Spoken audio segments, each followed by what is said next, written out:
বন্ধুরা, অর্জুনের পরামর্শদাতা ছিলেন শ্রীকৃষ্ণ, আর দুর্যোধনের পরামর্শদাতা ছিলেন মামা শকুনি।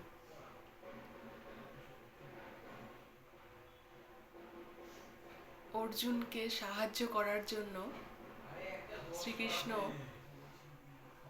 ঠিকঠাক সিদ্ধান্ত নিতেন, আর দুর্যোধনকে ধ্বংস করার জন্য মামা শকুনি ভুলভাল সিদ্ধান্ত নিয়ে তাকে হারিয়ে দিয়েছিলেন। তাই বন্ধুরা, পরামর্শদাতাকে ঠিকঠাক নির্বাচন করুন। পরামর্শদাতা যদি ঠিক হয়, আপনার কনফিডেন্স লেভেলটাও হাই থাকবে এবং আপনি সমস্ত যুদ্ধে জিতে যাবেন। জীবন যুদ্ধে কখনো হারবেন না।